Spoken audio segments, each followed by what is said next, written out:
El día de hoy tenemos a un invitado especial desde Argentina. Nos acompaña Héctor Cardoso. La verdad es que estamos muy contentos de tenerlo. Vamos a darle acceso. Se nos desconectó por ahí. ¿Va? Bueno, si nos ven, si nos escuchan, por favor, like, me encanta.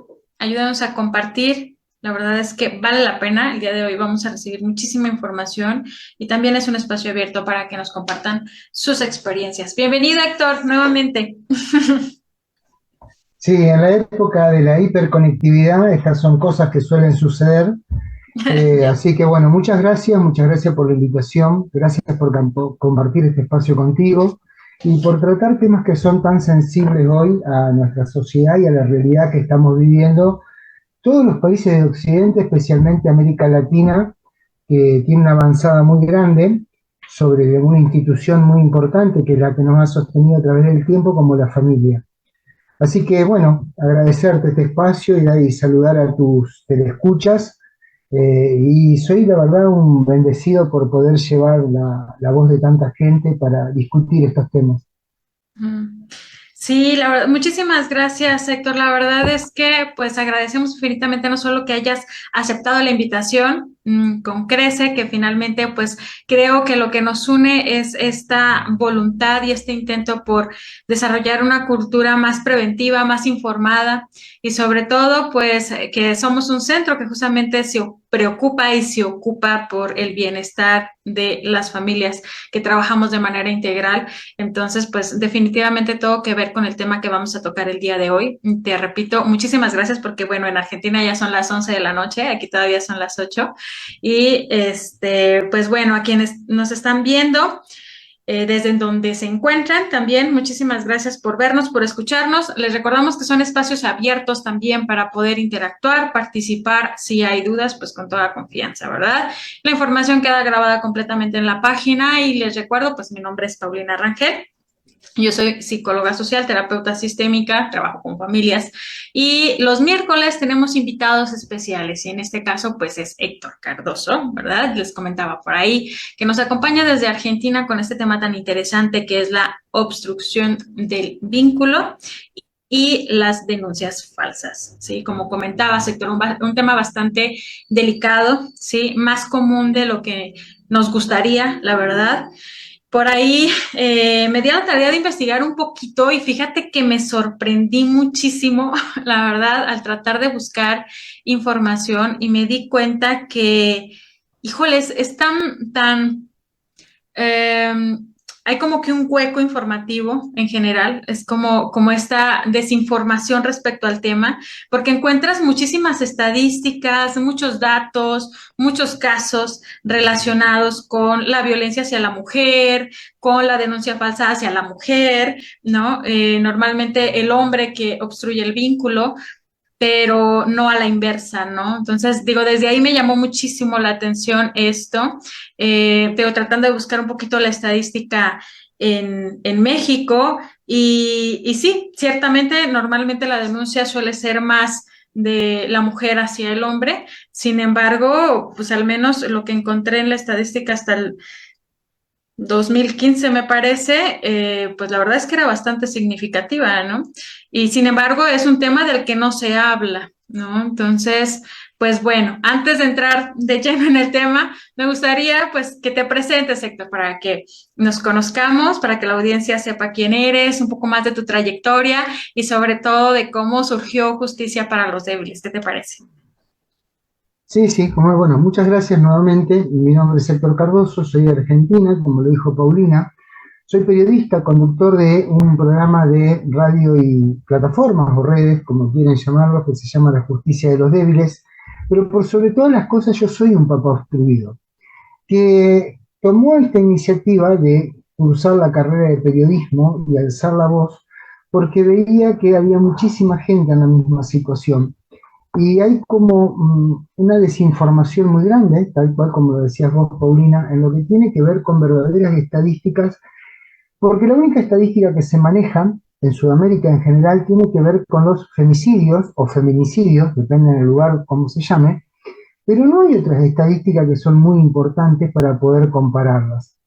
Me di cuenta que había una lucha muy solitaria de parte de muchísimos hombres y que detrás de esos hombres había parejas nuevas, hermanas, madres, otras hijas, que no estaban incluidos dentro de ese paraguas que habla sobre la perspectiva de género que supuestamente vino a solucionar un problema y en lugar de eso lo exacerbó. Todo eso, por supuesto, con la anuencia de la justicia, que es un cómplice de que estas cosas sucedan.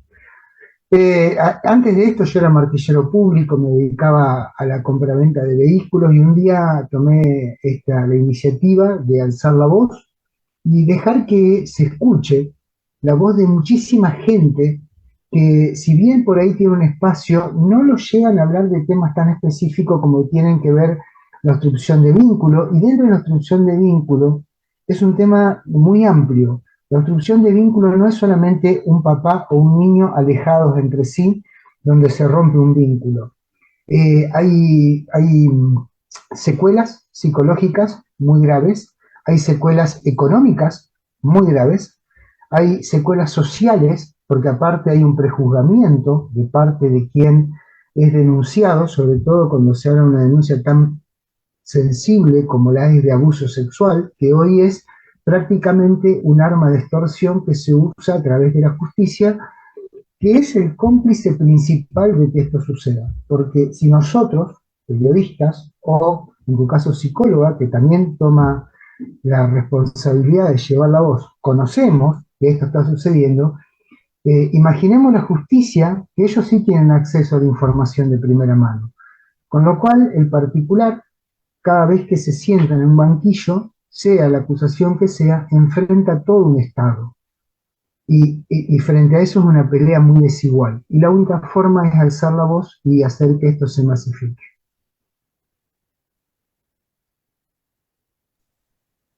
Bastante interesante, Héctor. La verdad es que me quedé pensando, ¿no? En esto de qué importante es alzar la voz. Justamente no hace mucho pensaba en esto por las experiencias, como comentas, no solo de las personas a las que me toca atender en consultas, sino de pues familiares o conocidos cercanos que me toca también presenciar cómo atraviesan por esos procesos tan complejos y desde mi propia experiencia, ¿no? Que en este caso, pues a mí me tocó como mamá, ¿verdad?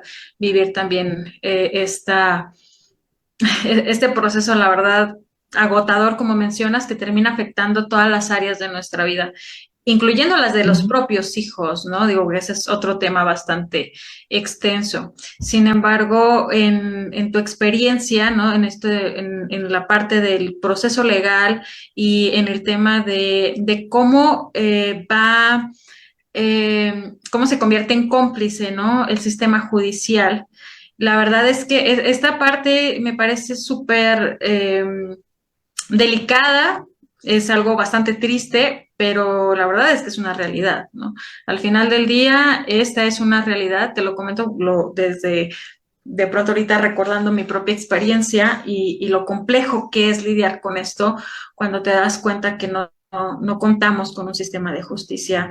Digo, que no estamos en el mismo país, pero al final de cuentas, como dices, ¿no? Latinoamérica carece, la verdad, de un sistema de justicia imparcial y terminamos muchas de las veces en un proceso todavía más complejo de lo que era inicialmente por estos procesos tan largos, tan complicados y tan tendenciosos muchas veces, ¿no?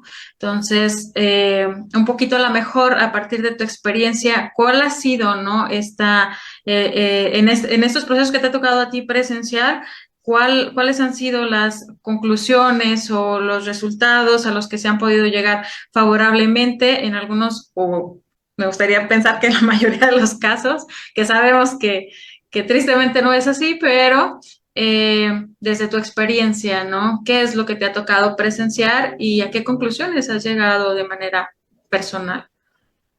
Bueno, la primera voy a empezar por una conclusión, más que por una cuestión de vivencia. La primera es que para la justicia somos mercancía. Lamentablemente las personas que llegamos a la justicia somos mercancía. Y la justicia, todos los particulares que recurrimos a la justicia, lo hacemos con la intención de que la justicia nos ayude a solucionar lo que nosotros no podemos solucionar en el ámbito privado. Y en lugar de solucionarlo, exacerba los conflictos. Con lo cual uno entra en una espiral descendente o en un círculo destructivo, porque hay algo que es cierto, y yo lo escuché en una conclusión de un papá, y para ser exacto lo escuché de un papá de México. Yo aprendo muchísimo en mis entrevistas, me gusta mucho escuchar al hombre de a pie, porque yo he sido un hombre de a pie, pero a veces necesitamos ampliar esto. Y me dijo algo que era muy cierto. Al delincuente, la justicia lo atrapa, lo encarcela, y ese delincuente pasa a ser un gasto para el Estado. A los papás nos mantienen añares en un círculo sin fin en el cual hay una denuncia que lleva a otra denuncia, a una contradenuncia que se pasa del ámbito familiar al penal, del penal al familiar, y en esa cantidad de años hay dos cosas que son muy graves. Primero, somos un producto económico, en la cual la persona que llega a la justicia, tanto el que denuncia como el denunciado, esto hay que decirlo, ¿no? Son una máquina de dar dinero al sistema. Y ese sistema está representado también por abogados inescrupulosos que hacen de esto un negocio. Y por otro lado, la justicia tiene una estadística de una cierta cantidad de casos irresolutos que hacen que pueda pedir un presupuesto para seguir trabajando, cuando saben que están trabajando sobre casos que son fácilmente, que se podrían resolver fácilmente con un poco de sentido común, porque además la justicia tiene todas las armas para terminar con este flagelo. Este flagelo tiene muchas ramas, no solamente la denuncia falsa, el gasto económico, sino que aparte tiene un daño que es muchas veces irreversible y tiene que ver con los niños. Las niñeces, niños, niñas o adolescentes, llamémoslo como quiera, porque se toma un niño que está en etapa de crecimiento y de formación, y vos como psicóloga lo debes saber, donde ese niño es una esponja y se lo somete a una tortura judicial, porque la justicia no resuelve nada. Los equipos interdisciplinarios no resuelven nada, porque aparte son parte del sistema. Y al final del día, ¿el juez qué quiere? Seguir siendo parte del sistema. Claro. Quiere el sillón, unos sueldos extraordinarios, todos los beneficios que significa ser juez, más el estatus social y estar bien con la parte política, porque la justicia termina respondiendo a intereses políticos. En mi país, las políticas de género llevan un sexto del presupuesto total de la nación. Y te estoy hablando de un país como Argentina que tiene un 45% de pobreza, tiene un 67% de los niños debajo de la línea de la pobreza y tiene un 10% de la población por debajo de la línea de indigencia. Sin embargo, mi país gasta 20.000 millones de dólares en políticas de género que nadie puede explicar a dónde van. Entonces, ese es el verdadero problema. No solamente enfrentamos una justicia corrupta o complaciente con el poder político, estamos enfrentando aparatos corruptos que hacen de estas mal llamadas perspectivas de género o políticas de género un negocio donde nunca resuelven nada, porque el negocio es no resolverlo. Claro. Porque ¿qué pasa si no hay más femicidio? ¿O qué pasa si resuelven todos los casos de los papás obstruidos? ¿Qué pasa con la justicia? ¿Qué harían con la cantidad de personal que les sobra? Entonces, como no lo pueden justificar, pasamos a ser mercancía. Y eso es muy triste de decir. Hoy, antes de cortar, disculpame, yo soy muy, muy locuaz, te habrás dado cuenta, hablaba de algo que es muy cierto. Hay estadística en todos los países de feminicidios o femicidios. ¿En qué país hay una estadística de hombres muertos a manos de mujeres? ¿En qué país hay una estadística de filicidios? ¿En qué país? ¿En qué país hay una verdadera estadística de suicidios de padres, madres, abuelos vinculados con la obstrucción de vínculos? ¿Y por qué no existen esas estadísticas? Porque desmitifican el negocio. Y sin negocio, sin clientes no hay negocio, sin negocio no hay plata, y sin plata no hay cajas negras en donde muchísimos políticos, abogados y funcionarios judiciales se enriquecen a través de esto. Y esa es la triste realidad que vivimos en América Latina. Cierto, totalmente de acuerdo, Héctor. La verdad es que mencionabas esta parte del sistema, ¿no? Y cómo somos parte de cómo nos convertimos en este producto económico. Al final del día, que se trata todo alrededor de eso, ¿no? El sistema, al final del día, tiene que ver con estos movimientos políticos que tú mencionabas y con alimentar estas ideologías justamente, ¿sí? Para poder seguir manteniendo el sistema. Y sabes, es un tanto triste y delicado y la razón por la que me llama la atención que pudiéramos dialogar sobre esto es justamente porque pues también me toca trabajar con las infancias, ¿no? Lo veo desde el sector educativo, que si nos extendemos un poquito más, ¿no? Incluso cómo se van incrustando estas ideologías desde la infancia para alimentar cada vez esto de manera perversa, porque la verdad es incluso perverso, y es triste ver cómo se alimentan estas tendencias al punto de persuadir de cierta manera a la destrucción o la obstrucción del sistema familiar como tal, ¿sí? Y esta es la parte triste o trágica, ¿no? A la que podemos llegar hablando de esta parte de la obstrucción del vínculo. Entonces, yo creo que sería interesante analizar todos estos casos y vertientes que pudieran surgir a partir del tema, pero al final del día te decía, ¿no? Yo me puse, o sea, traté de verdad, intenté buscar estas estadísticas hablando de violencia intrafamiliar y la verdad es No que hay. todo va en tendencia a la mujer, o sea, definitivamente no hay un dato como tal, no hay ni siquiera hay un nombre, vaya, ¿no? O sea, sí existe Yo, como el feminicidio, sí existe esta parte de la violencia hacia la mujer, pero no se habla, ¿no? De la parte hacia el hombre, ¿no? Y seguramente, digo, si tuviéramos por aquí a alguna participante o ponente defensora de estas ideologías, pues encontraría un sinfín de argumentos para decir por qué no, ¿verdad? lo Aquí que lo pasa es que la... triste, No, ajá, perdón, yo quiero decirte algo. Las ideologías de género no tienen argumentos, tienen sentencias. Cuando tienen que argumentar, y en esos argumentos fundarlos, no encuentran dónde. La ideología de género no tiene ningún argumento, porque podemos hablar podríamos estar horas en esto, pero claro, ¿cuáles son los argumentos más fuertes que tiene esta ideología de género? Primero, una postergación de la mujer. Perfecto. Decime un derecho que tenga un hombre que no tenga una mujer. Uno. No claro. existe. Ujú, Bien, partimos. Una deuda histórica. Perfecto, es verdad. Tal vez el rol de la mujer hace 50, 60, 70, 100 años atrás era diferente, pero el rol del hombre no era una panacea. El rol del hombre era ir y traer el sustento, hacer los peores trabajos cuando la tecnología no existía, o ir a la guerra, porque el 98% de las muertes en guerra son hombres. ¿Y quién habla de eso? Y no estoy hablando de la guerra de secesión de hace 200 años. Estoy hablando de la guerra que hoy existe en Ucrania, donde el 98% de los muertos son hombres.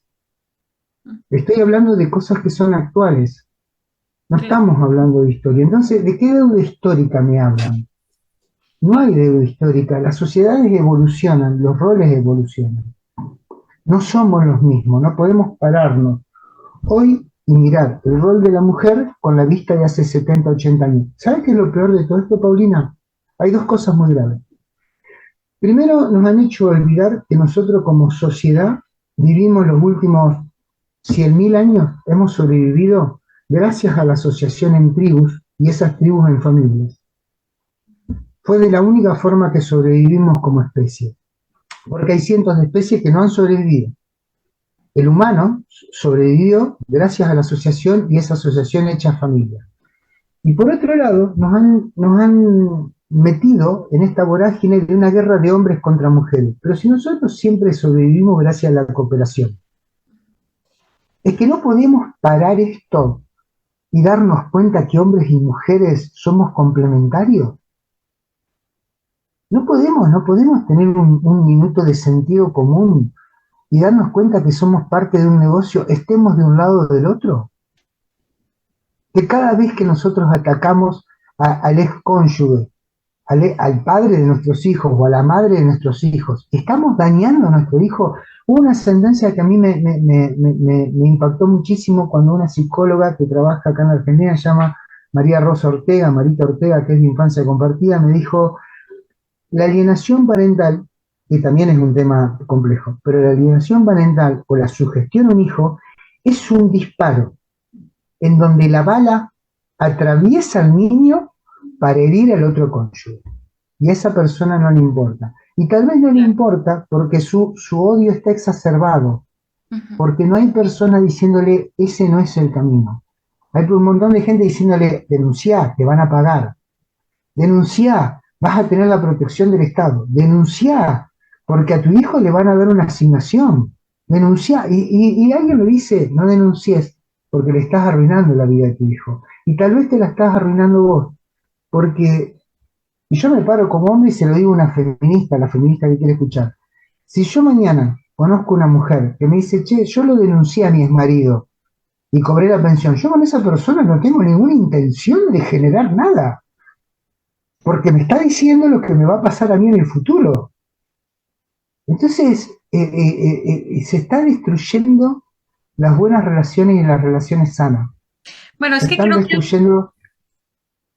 sí, perdón, creo que al No, final va sobre de eso, ¿sabes, Héctor? O sea, porque mencionabas como que esta guerra de género, ¿no? Esta intención detrás del sistema, al final del día, tiene que ver con esta agenda global que te decía, ¿no? Perversamente busca esta desintegración y qué mejor forma de hacerlo que en gran parte, pues, generar este conflicto, ¿no? Cuando, como bien mencionabas, esta parte de la agrupación o de esta necesidad de pertenecer a la familia para la supervivencia humana y esta necesidad incluso que tiene el niño y que se obvia por completo, la verdad es que me ha tocado leer informes incluso de parte de instituciones de renombre, instituciones psicológicas a nivel internacional, ¿sí? Tomando parte de estas ideologías sin fundamento, como mencionabas, ¿sí? Y tratando de soportar de no sé dónde, la verdad, porque es que no hay nada claro, porque no deja de ser una ideología, ¿no? Una ideología como tal, pues es una ideología, ¿no? Simplemente una idea que muy válido que tengas, todos tenemos derecho a tener diferentes ideologías, pero no puedes imponerlas socialmente, ¿no? Esa es la parte también complicada. Pero bueno, el hecho de que se impongan justamente para generar este conflicto entre los géneros, digo, va perfectamente bien con esta agenda, ¿no? Global que busca justamente esta desintegración, pues desde mi punto de vista y lo que por ahí ya hemos escuchado con otros especialistas, pues reducir la sobrepoblación sin importar a qué precio o a qué costo o quiénes van de por medio, porque ahorita me llamaba la atención este ejemplo o esta analogía que hacías respecto a la bala que atraviesa al niño, ¿no? Entonces, es lamentable que no podamos alcanzar a ver o percibir este daño colateral bastante cruel, la verdad. Y estoy totalmente de acuerdo con esto. A lo mejor voy a retomar un poquito la experiencia personal, porque digo, puedo a final de cuentas dar testimonio de esto, porque si bien es cierto que yo viví una experiencia de violencia doméstica en donde yo me abstuve de denunciar porque justamente me interesaba más buscar este acuerdo entre dos personas adultas civilizadas para consensuar el bienestar y la salud de los hijos, pues la verdad es que no fue posible, ¿no? Digo, en este caso fue un poquito a la inversa, pero ciertamente me tocó escuchar eso, Héctor. O sea, la verdad me tocó escucharlo de abogados, de abogadas, sobre todo de abogadas, decir, es que la ley te apoya a ti. O sea, tú puedes ir y decir, es que en mi denuncia, de verdad a mí me regañó una abogada, me llamó la atención una abogada, porque cuando leyó mi denuncia ante el Ministerio Público en alguna ocasión que me atreví, porque la verdad es que estaba en una condición en aquel entonces bastante vulnerable emocionalmente que me impedía en su momento hacer ciertas cosas. Y entonces me decía, es que ¿por qué no inventaste? La verdad, así me dijo, ¿no? O sea, ¿por qué no sí, inventaste más cosas? sí, O sea, ¿por qué no sí. dijiste que te hizo esto? ¿Por qué no ahí pudiste haber dicho esto otro? Es que pudimos haber procedido de inmediato por la vía penal, pudimos, o sea, bueno, me creó una historia bastante dramática y me llamó la atención que me lo dijo así como con experiencia, ¿sabes? O sea, Es que realmente no esto es tengas algo que duda, se hace como en el no día a tengas día. duda. No tengas duda que te hablo a través de la experiencia. A Claro, ver, ¿qué es lo verdaderamente grave? ¿Qué es lo verdaderamente grave? Y es muy grave. El primero es el daño al niño, pero el segundo daño grave que hay es que cuando la verdadera víctima, la mujer que verdaderamente es víctima de esa violencia, queda tapada en un mar de denuncias falsas, en un mar que es imposible, es indistinguible qué es real y qué no es real. Entonces empiezan a trabajar, la justicia empieza a trabajar en automático. ¿Eh? Medidas cautelares, órdenes de restricción, impedimento de contacto y ya está. Ni averiguan. Ahora, ¿qué pasa? Como en tu caso, qué grave es que tengas que decir, yo intenté arreglarlo porque en el fondo no terminás confiando en el sistema judicial. Porque cuando uno confía en el sistema judicial, ¿qué hace? Está bien, yo esto no lo puedo arreglar. Voy a la justicia porque me van a ayudar. No, no me van a ayudar. la verdad es que no. Me van a poner en una fila enorme. Yo voy a hacer una más. Y un abogado, en lugar de decirme, che, arreglemos esto rápido porque tu hijo tiene que estar bien, te dice, no, denuncia más. Denuncia más porque aparte podemos sacar beneficio. Y cuando vos sacás beneficio, yo gano más. No están pensando en la verdadera víctima, están pensando en el negocio. Entonces, primer víctima grave, el niño, Claro. que muchas veces no puede recuperarse durante el resto de su vida. Segunda víctima grave, la persona, sobre todo la mujer, que sufre esa violencia y no puede recurrir a un lugar donde le ayuden a solucionar el problema, porque en lugar de solucionarlo, lo exacerban. Ahora yo te pido un segundo más y se lo pregunto a todas las mujeres. ¿Qué mujer puede confiar en un sistema judicial si tal vez sufre una violencia psicológica? Porque hay hombres malos y hay hombres que no sabemos manejar nuestras emociones. ¿Por qué no? Somos humanos y muchas veces incluso pasa por una cuestión de sincronía entre las personas. Tal vez no estamos con la persona correcta, no logramos entendernos y uno lo toma como violencia y es simplemente que no hablamos el mismo idioma, ¿no? Y en lugar de vos tratar de decir, acerquemos posiciones, te dicen, no, no, no, la denuncia tiene que ser más grave. Y la otra persona, que no entiende qué es lo que hizo mal, se encuentra con una denuncia, por ejemplo, de abuso sexual que no cometió. ¿Creéis que se siente mejor con la persona que lo denunció? No, la odia más. Entonces, una tiene que denunciar algo que no sucedió para que la ayuden. Y el otro tiene que recibir una denuncia de algo que no hizo. Entonces, ¿quién gana acá? La pregunta que nadie se hace, ¿sabe qué es? ¿Quién gana? A ver, no hablemos de esto, hablemos de cualquier guerra. ¿Quién gana en la guerra? ¿Los soldados que van a la batalla ganan? ¿Los soldados que están en el frente ganan? Eso no ganan. ¿Sabes quién gana? Ganan los gobernantes que los mandan a morir, ganan los que venden armas, ganan los que venden medicamentos, pero el soldado, el que está en el frente de batalla, no gana nada. Termina la guerra, vuelve a su casa y es un anónimo, y a veces ni casa tiene. Y eso es lo que nos está pasando hoy como sociedad. Nadie está mirando que ni siquiera quien tiene razón en la justicia está ganando, está perdiendo. Y somos parte de un sistema que nos hace perder a todos. Todos pierden. Y eso es lamentable. Sí, fíjate que yo resaltaría esta parte esta que acabas de mencionar acerca de que de perdernos de vista, ¿sabes?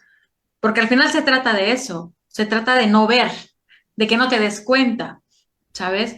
Y desde el momento en el que eso se convierte en una guerra, y estoy totalmente de acuerdo en que no hay nadie más perjudicado en esta guerra que el niño, ¿sí? Sin saber qué está pasando, pero al final de cuentas está en medio de esto y es a quien se está sacrificando, desde el momento en el que no lo alcanzas a ver.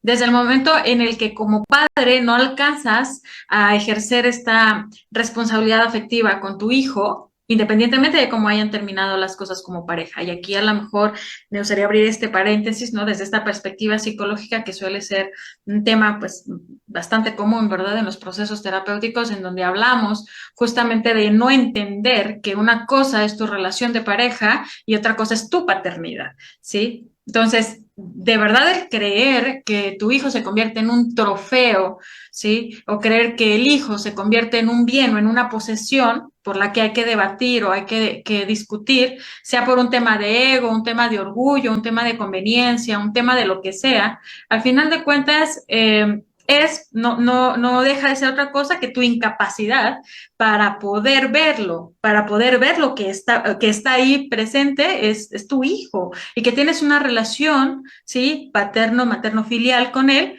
que se tiene que cuidar y salvaguardar pese a cualquier cosa, porque tu relación de pareja o el vínculo de pareja es otra cosa completamente aparte.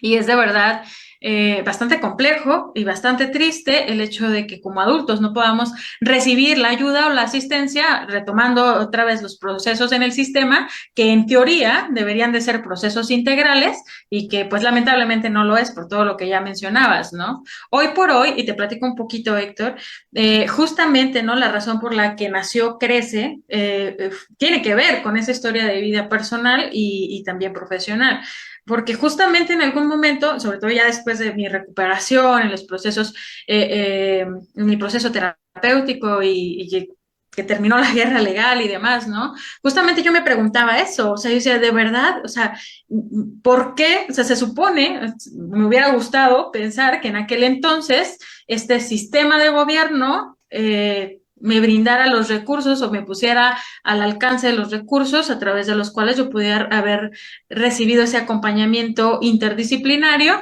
donde se me pudiera no solo dar contención a mí, sino a mis hijos, justamente para que no salgan afectados de esto. Y sin embargo, no es así, ¿no? Lo que mencionabas. Resulta ser que hay que alimentar más de lo mismo, resulta ser que no sé cuántos abogados se pagaron, ¿no? O se vendieron, mejor dicho, ¿sí? Para que esto se prolongara cada vez más, sin contarte, ¿no? La cantidad de experiencias denigrantes por parte de los mismos funcionarios me tocó vivir a mí y sin contar pues estas otras sugerencias perversas que de pronto llegué a escuchar, ¿no? Y que en su momento no accedí porque justamente pues afortunadamente en aquel entonces tenía todavía la capacidad de poner en el centro a mis hijos y preocuparme más por su integridad y por su salud, ¿no? Mental y emocional.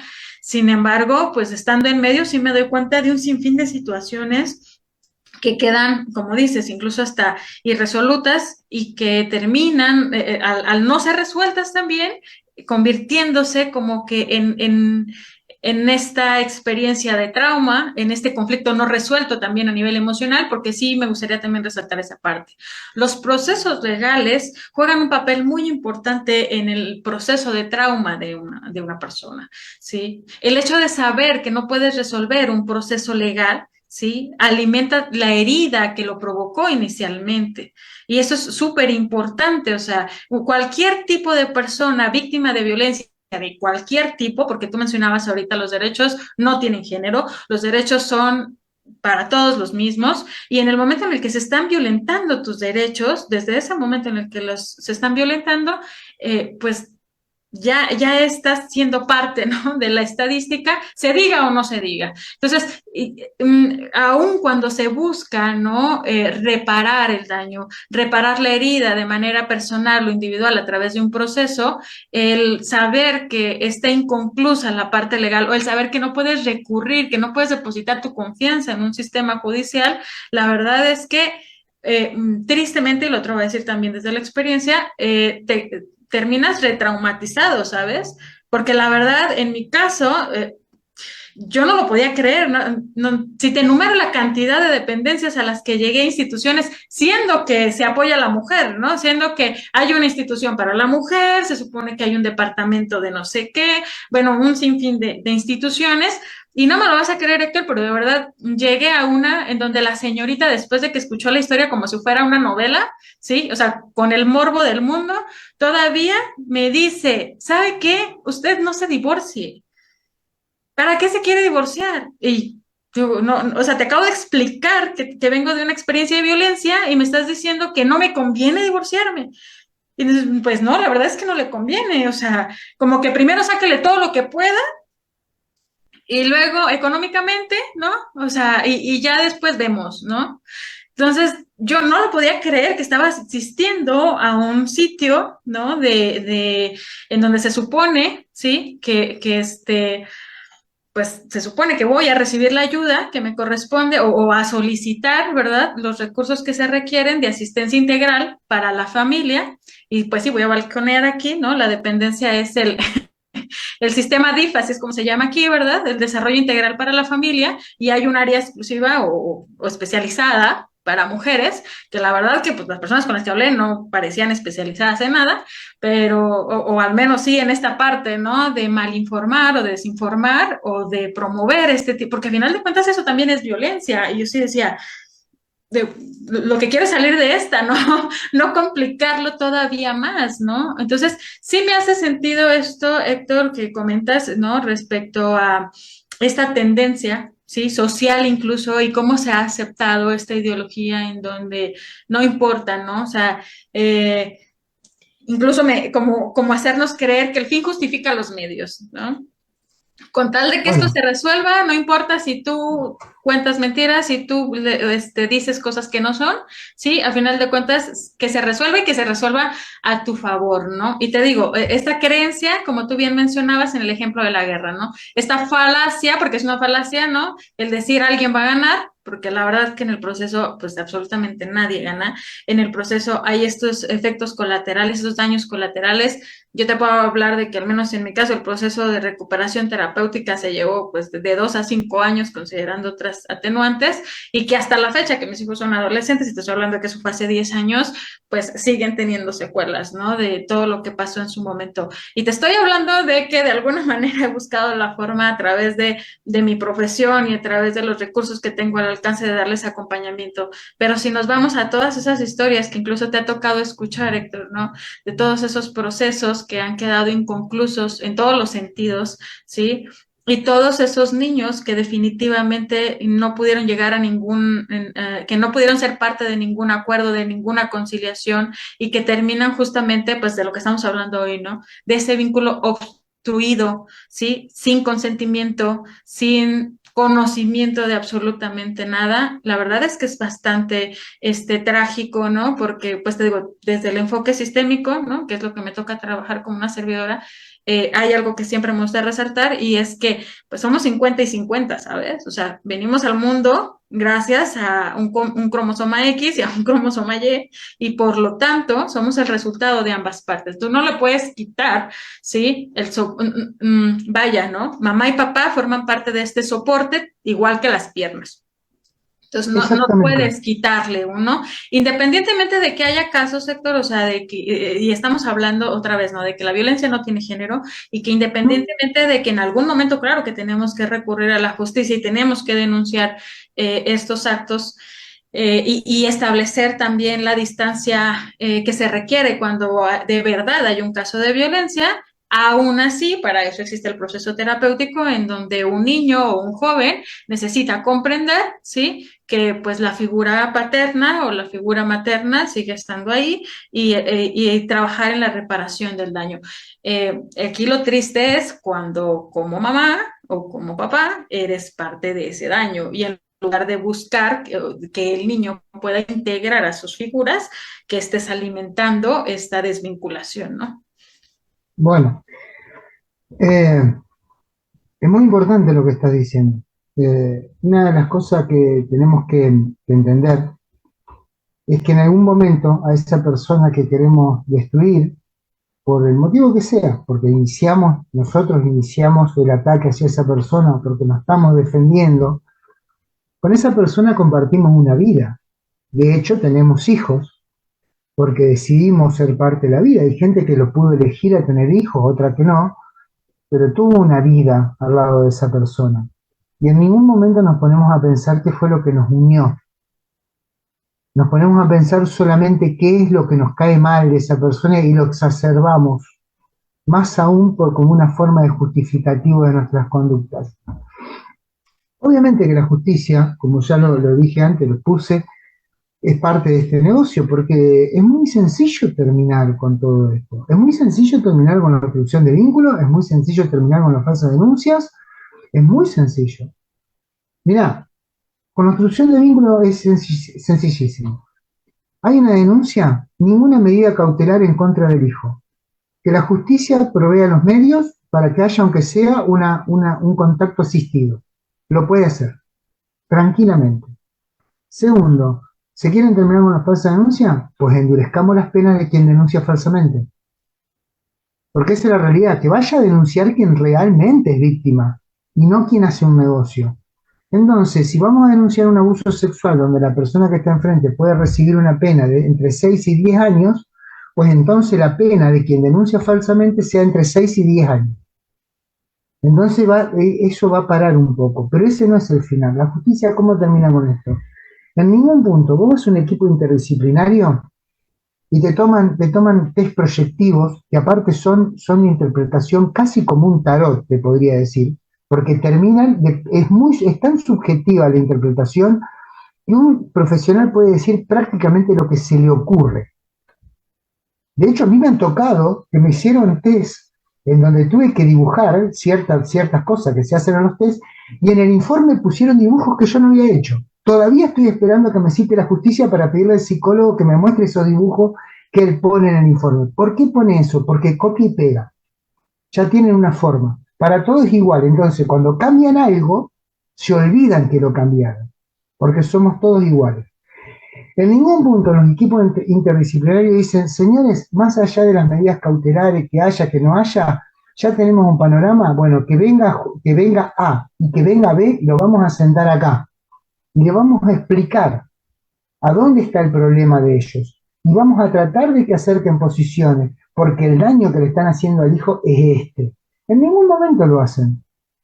¿Qué es lo que hacen? Tratan a A por un lado, a B por el otro, le mandan un informe al juez que tiene 200.000 expedientes, que también hace lo mismo que el psicólogo, copia y pega, y ni siquiera lo hace él, lo hace el secretario, lo hace el empleado judicial, y mientras tanto todos seguimos en esta rueda interminable en la cual estamos destruyendo sociedades. Porque lo grave de esto, más allá de que hagamos las estadísticas, acá lo importante no es ver quién tiene razón, si las feministas o los que estamos en contra del feminismo. Yo tengo 6 hijas mujeres, quiero que mis hijas vivan en paz. Yo quiero que mis hijas crezcan protegidas, pero no quiero que mis hijas corran peligro por 4 personas que están descerebradas que vienen a proponer una guerra. ¿Cómo pueden crecer bien las mujeres del mañana si le están proponiendo que vayan a una guerra? Es imposible. Entonces esto no se termina porque no hay voluntad de que se termine. Pero nosotros, como seres sociales, no estamos haciendo nuestra parte. Porque creo que a mí no me, creo que en este punto, después de 2 años y pico sin ver a mis hijas, casi 2 años y medio, no me gustaría nada más que recibir un llamado de alguien que diga, los vamos a juntar y hablen. Porque no soy el mismo de hace 2 años y medio. Y probablemente esa persona tampoco es la misma que me denunció. Pero nadie frena esta vorágine. ¿Por qué? Porque lo que conviene es que la vorágine tome velocidad. Entonces, conviene que un papá esté protestando enfrente de un juzgado, mientras una mamá está denunciando para cobrar una pensión. Eso conviene. No conviene que el problema se termine. No conviene que las sociedades estemos en paz, porque el día que las sociedades estemos en paz y tengamos la capacidad de analizar lo que está pasando, vamos a ver muchas cosas. Primero, como te dije, las estadísticas son números y las estadísticas no nos van a resolver nada. Segundo, la ideología de género no es una ideología, en eso no voy a coincidir, porque las ideologías tienen fundamentos filosóficos, sociológicos e históricos. Si alguien puede sentarse acá y darme todos sus fundamentos y explicármelos, con gusto salgo a defender la ideología de género. Pero nadie puede explicarlo. Lo que hay son discursos de trinchera. Yo te creo hermana, me too, pongámonos un pañuelo verde y salgamos desnudas a la calle mientras nos afeamos. ¿Para qué? ¿Alguien se preguntó para qué? ¿Por qué quieren que las sociedades se afeen? ¿Por qué quieren que sean más feas? ¿Por qué quieren que sientan rechazo? ¿Alguien se detiene a preguntar eso? ¿Alguien se detiene a preguntar, por ejemplo, por qué no llevan preso a las personas que hacen exhibicionismo en las marchas de género y sí llevan presa a las personas que van a rezar cerca de esas marchas? ¿Alguien se lo preguntó? ¿Por qué? Porque el cristianismo, y no estoy diciendo que seamos todos cristianos, pero los fundamentos del cristianismo son los que nos han mantenido vivos. El amarás a tu prójimo como a ti mismo. No desearás la mujer de tu prójimo. trabajarás para tener tu pan. Y todas esas cosas que están por encima del cristianismo, porque son valores que nos han transmitido, valores como la palabra, la honestidad, el compromiso, que hemos ido perdiendo. ¿Qué valores me trae esta gente a mí? Yo quisiera que me lo dijeran. ¿Alguien se preguntó qué valores nos están regalando como sociedad estas personas que salen a la calle desnudas con un pañuelo verde? Hombres disfrazados de mujeres, mujeres disfrazadas de hombres. ¿Cuál es el mensaje? ¿Podés sentar a alguien, Paulina, y que lo diga? Yo estaría encantado que cualquiera de las personas que está escuchando me lo dijera. Es más, he desafiado a autoridades de mi país a sentarlos en una entrevista y que me dejen preguntarle. Y nadie quiere. ¿Por qué? Porque tienen que sostener una idea. Y para sostener una idea hacen falta argumentos. Y los argumentos no se inventan. Vos podés inventar un discurso de trinchera. Vos podés argumentar un discurso de guerra. Lo que vos no podés inventar son los fundamentos. Y no los tienen. La realidad es que no los tienen. Claro. Y al final del día, pues si no es un dato, es una opinión simplemente, ¿no? Y lo triste es que quieras generalizar y sobre todo esta parte de la imposición, ¿sí? Esta imposición social. Ahora, aquí otra pregunta interesante, ¿no? Y que sería, digo, haciendo esta invitación de reflexión a la audiencia es, ¿por qué los jóvenes? Digo, si analizamos, ¿no? La edad que tienen estas jovencitas que convocan y que sostienen esta ideología, la verdad es que es bastante interesante analizar incluso el contexto familiar, la historia de vida, ¿sí? ¿Mm? Y el ¿Sí? cómo, desde dónde decides unirte a un movimiento. Esta parte, digo, también es bastante, digo, en su momento da para mucho, ¿no? El tema, digo, incluso para analizar estas otras dinámicas en donde, desde luego que es un clan perverso, desde luego que sabes dónde inyectar o dónde promover estas ideologías, ¿no? Y es lo que decíamos desde el principio, el atacar a las infancias, el promoverlo a través incluso del sistema educativo, ¿sí? El inducirlo, el permitirlo, facilitarlo, promoverlo, desde luego, para que haya más de lo mismo, ¿sí? Entonces, claro que sí, es una excelente estrategia, es un excelente caballo de Troya, ¿no? En todo esto, para que pues sea la juventud al final del día, digo, siempre ha sido así, siempre se ha manejado de esta manera, ¿no? Los jóvenes son los que emprenden o empoderan, y ojo, con esto no digo que esté mal, digo, al final la juventud es quien tiene esta capacidad creativa, esta capacidad de fortaleza, de entereza. Aquí la pregunta es justo lo que tú mencionabas, ¿no? ¿Por qué no nos podemos detener a analizar y a reflexionar o a cuestionarnos las cosas, ¿no? Y entonces, Exacto. desde aquí, a mí me gustaría preguntarte, ¿no? Como para ir armando nuestras conclusiones y también Sí, invitar a la audiencia a hacer estas reflexiones, sobre todo a partir de todo esto que te ha tocado vivir o que nos ha tocado experimentar, vivir y cuestionarnos, ¿verdad? Eh, ¿Qué tipo de conclusiones o qué tipo de aportaciones consideras que podemos hacer? Que desde luego ya estás haciendo mucho, ¿no? Desde la parte de la difusión, el no quedarse callado, porque quien no habla termina siendo parte del problema. Entonces, definitivamente la difusión me parece que juega un papel súper importante, ¿no? Esta libertad, hacer uso de nuestra libertad de expresión, que debemos de defenderla también, porque cada vez se cuarta más. Eh, Además de esto, Héctor, desde lo que tú eliges aportar a la sociedad, ¿qué consideras que nos hace falta o qué consideras que podemos sugerir o aportar pues, para contribuir a que bueno, esto no avance, hay ¿no? dos cosas muy importantes. Primero es responsabilidad personal y responsabilidad social. La responsabilidad personal empieza por saber qué les enseñan a nuestros hijos en las escuelas.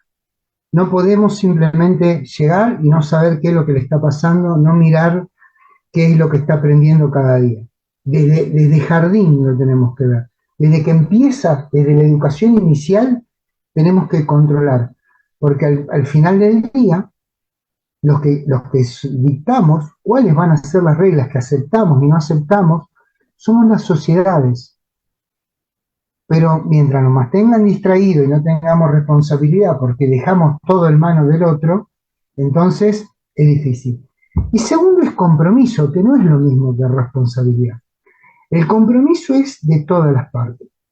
De los papás que están obstruidos, cuando hablo de papá, yo hablo a la antigua. Papá incluye papás y mamás.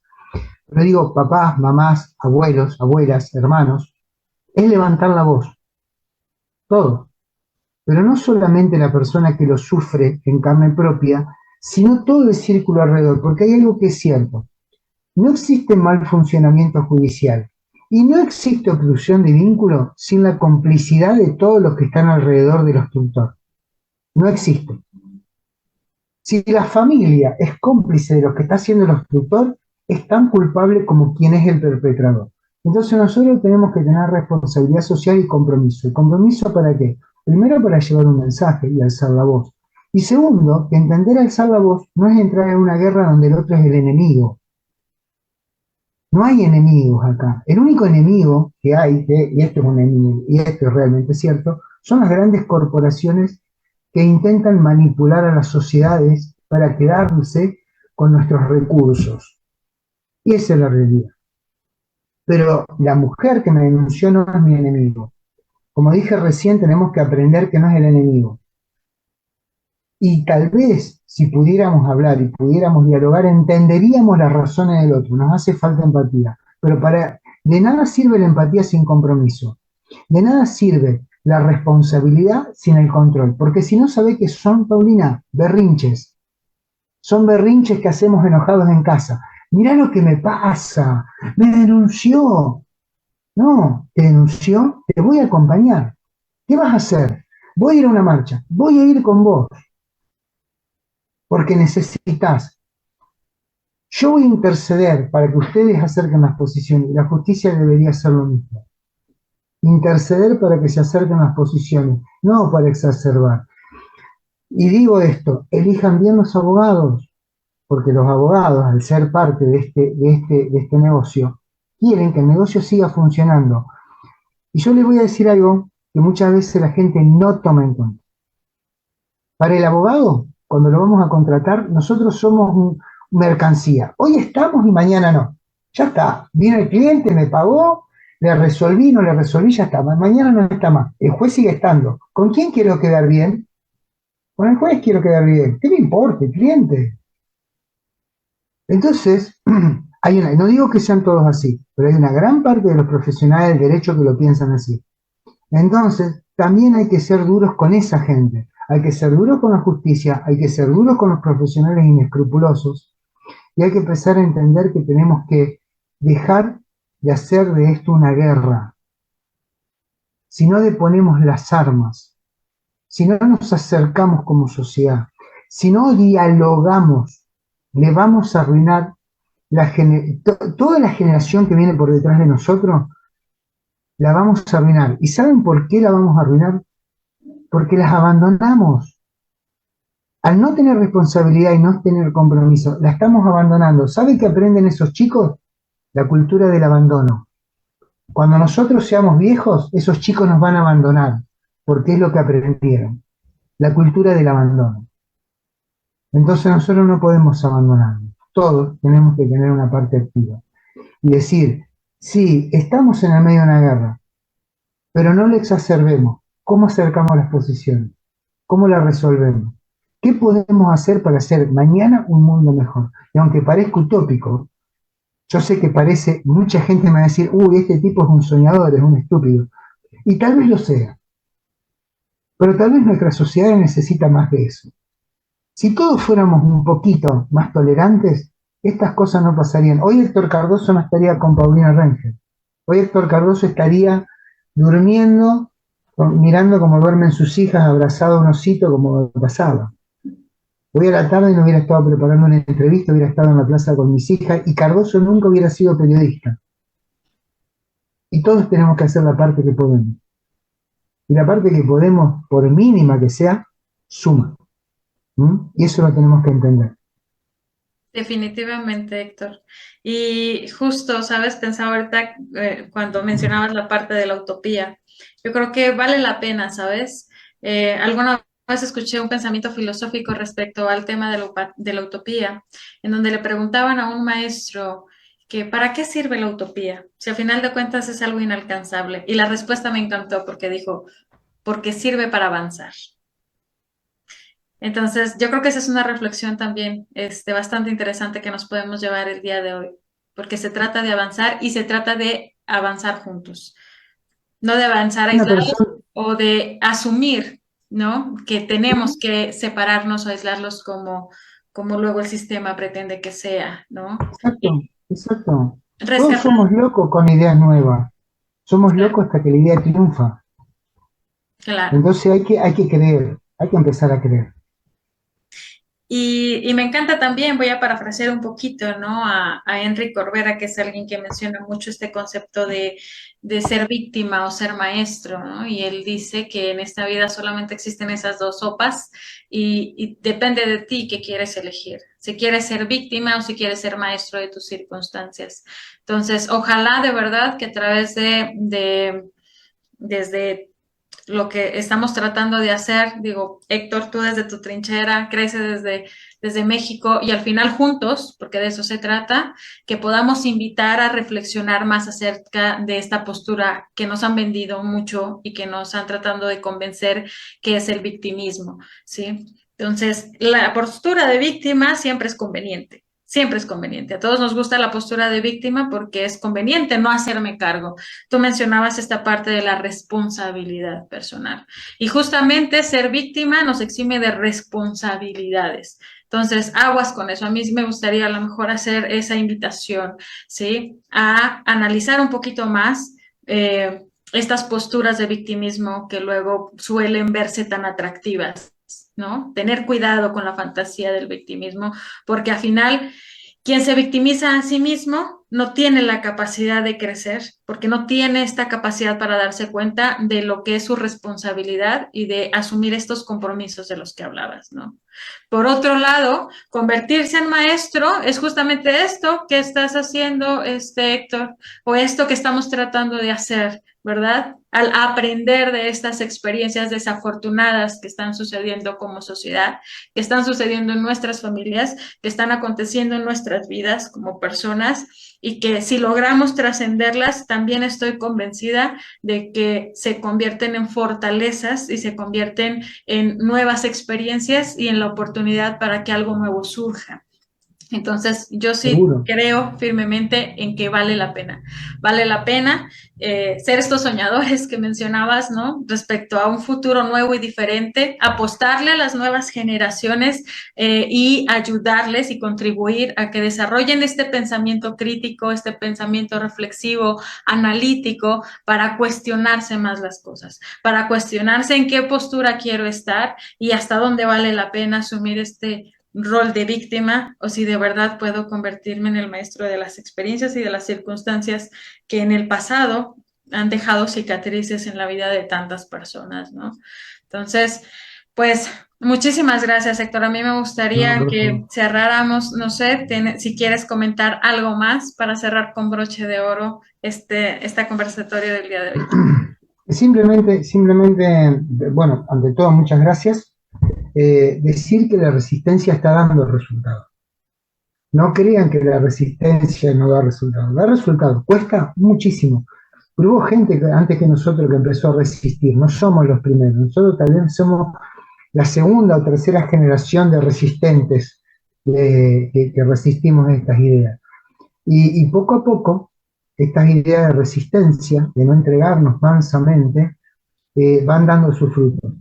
Despacio, cuesta muchísimo, pero tenemos que entender que algo tenemos que hacer. Lo peor que podemos hacer es simplemente quedarnos sentados y esperar que el otro lo haga. Tenemos que hacerlo cada uno de nosotros. Así que muchísimas gracias y mirá dónde estamos, a 10.000 kilómetros, hablando de lo mismo, y tal vez podamos, si todo este programa a una persona le invitó a reflexionar, a una, sirvió. Ya está. Claro. Y de eso se trata, ¿no? Al final, cuantos más seamos, mejor, ¿no? Te digo, estos son espacios abiertos con esa invitación a insistir, a persistir y a resistir porque como mencionas, no es nada sencillo y se entiende que en el camino de pronto, en esta experiencia de frustración y de impotencia, que de pronto querramos no hacer nada, Ujú. pero sin duda creo que todos tenemos este potencial y esta capacidad para hacer algo desde donde estamos. Entonces, también me encanta tener este tipo de encuentros y de charlas para poder empatizar, para poder darnos cuenta que no importa desde dónde estemos, y esta es la magia de la tecnología, ¿verdad? Ujú. Poder romper las Ujú. fronteras Exacto. y darnos cuenta que pues estamos juntos en esto de hacer las cosas de un modo distinto, el atrevernos a trascender, ¿no? Estos desafíos o estas experiencias que siempre son distintas, desde luego, ¿no? Para cada persona, pero se abre el espacio justamente para que cada vez seamos más. Así es que, pues, No muchísimas tengo duda. gracias, Héctor, de verdad, encantada de haberte tenido con nosotros. Sin duda no va a ser la última vez. Siempre a ¿No? disposición. Siempre estoy a Claro. disposición. Y además ¿Mm? también, ¿no? Digo, yo rescato, ¿no? Para cerrar esto, así como nos encontramos tú y yo, ¿no? La fortuna de encontrarnos en las redes sociales porque, digo, si existen algoritmos por ahí en redes sociales que nos aproximan a lo que estamos buscando, sin duda la vida es igual. Sin duda, cuando vamos en la Sí, dirección correcta, también las causas correctas nos llegan a las personas correctas. Entonces, pues me voy también con eso y con esta convicción de que vale la pena, ¿no? Seguir insistiendo en las causas siempre, correctas, ¿no? Que tienen que ver con la siempre. salud, con el bienestar de la familia y desde luego de nuestra sociedad, ¿no?